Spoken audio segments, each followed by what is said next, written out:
Hello everyone, welcome to my channel amazing Aradhana. આજનો topic છે દરેક દિવસનું અગાઉથી આયોજન કરો.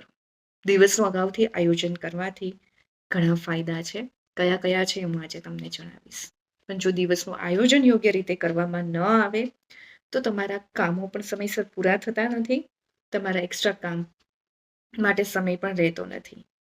લક્ષ્યો નક્કી કરવા, યાદીઓ બનાવવી અને એના ઉપર અમલ કરવો એ જીવનનો માર્ગ નક્કી કરે છે. તમારી સર્જનાત્મકતા બહાર આવે છે તો તમારી માનસિક અને શારીરિક શક્તિઓને પણ વધારે છે. ચેપ્ટર 2 ઇટ ધેટ ફ્લોમાં આ ચેપ્ટર 2માં મેઇન ટોપિક છે. મેઇન વાત છે કે દિવસનું અગાઉથી આયોજન કરવું. પણ શું કામે અને એના ફાયદા શું છે એ હું તમને જણાવીશ. એલેક મેકેન્ઝીએ લખ્યું છે કે વિચાર્યા વિના પગલાં લેવા એ સમસ્યાઓનો મુખ્ય સ્ત્રોત છે. વિચાર્યા વિના કોઈ પણ કામ અમલમાં મૂકવું એ કામ છે એ યોગ્ય રીતે થતું જ નથી. એ સમસ્યાઓને જ નિર્ધારિત કરે છે. એટલે હંમેશા વિચારીને કામ કરવું જોઈએ અને એના માટે દિવસનું આયોજન કરવું જોઈએ. દરેક દિવસનું અગાઉથી આયોજન કરવાથી શું થશે ખબર છે કે તમારા કામો સમયસર પૂરા થશે. અને એના માટે ફક્ત 10-15 મિનિટનો જ સમય જોઈએ યાદી બનાવવા માટે. એમાં જે સમય બગડે છે એ તમારા પ્રયત્નોમાં પણ બચાવ કરે છે. સરસ રીતે. એના માટે ફક્ત એક કાગળનો ટુકડો કે નોટ જોઈએ અને પેન જોઈએ અને બસ પછી તમારે દિવસમાં જે કામો કરવાના છે એની યાદી બનાવો. યાદી બનાવવાથી શું થશે ખબર છે? તમારા કામો સમયસર પૂરા થશે. તમારા દિવસમાં એક્સ્ટ્રા 2 કલાક તમારી પાસે બચશે. 2 કલાકનો સમય છે એ તમારા માટે બહુ જરૂરી છે. જેને પોતાના ધ્યેય સુધી પહોંચવું છે, પોતાના લક્ષ્ય સુધી પહોંચવું છે, એના માટે 2 કલાક પણ બહુ જ વધારે કહી શકાય.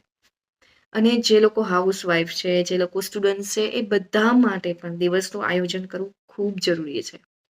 અને આગલા દિવસનું આયોજન જો રાત્રે કરવામાં આવે તો એ બહુ જ વધારે સારું છે. કારણ કે રાત્રે તમે એ વિચારો છો, એની યાદી બનાવો છો, તો તમારું અર્ધજાગ્રત મન છે ને એ એના ઉપર આખી રાત કામ કરશે.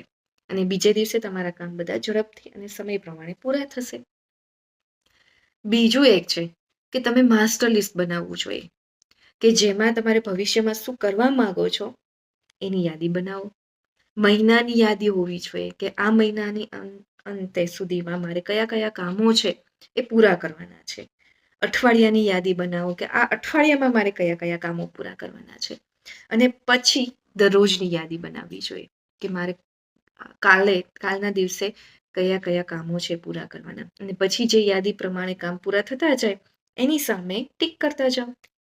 અને જેમ જેમ કામ પૂરા થશે ને એમ એમ તમારામાં કોન્ફિડન્સ આવશે, તમારામાં આત્મવિશ્વાસ આવશે અને તમારે એ તરફ આગળ વધવાની લાગણી છે ને એ પેદા કરે છે. કેમ કે બધા કામ ઝડપથી પૂરા થાય છે એટલે તમને આગળ વધવાનું પણ વધારે મન થાય છે કે ચલો હવે હું આગળ વધી રહ્યો છું, મને મજા આવે છે એ કરવામાં.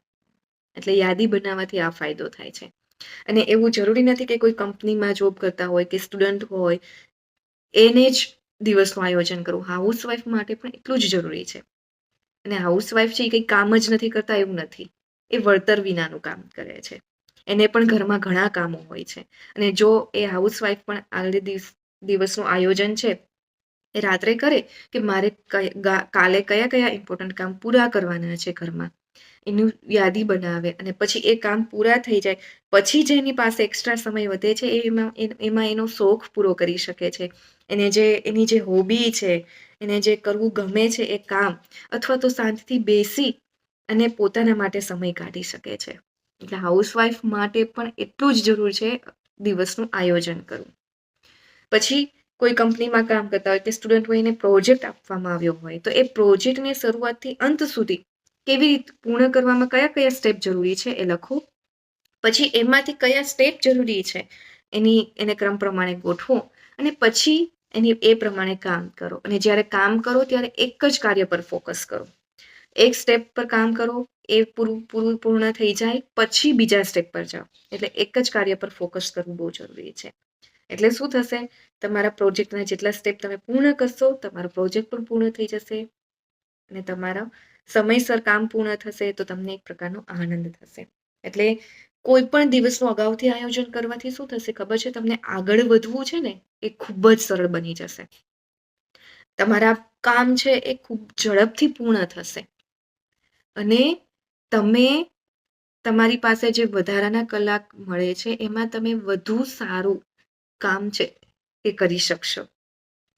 હું આશા રાખું છું કે તમને મારો આ વિડીયો છે એ સારો લાગ્યો હશે અને જો સારો લાગ્યો હોય તો પ્લીઝ મારી ચેનલને લાઈક, શેર અને સબસ્ક્રાઈબ કરો અને મારો આ વિડીયો કેવો લાગ્યો એ પ્લીઝ મને કમેન્ટ કરીને જણાવો. ખૂબ જરૂર છે તમારા બધાના કમેન્ટની, તો મને ખબર પડે કે હું જે કામ કરી રહી છું એ બરાબર છે કે નહીં, તમને લોકોને મારું કામ ગમે છે કે નહીં. તો પ્લીઝ મારો આ વિડીયો કેવો લાગે એ મને કમેન્ટ કરીને જણાવો. Thank you.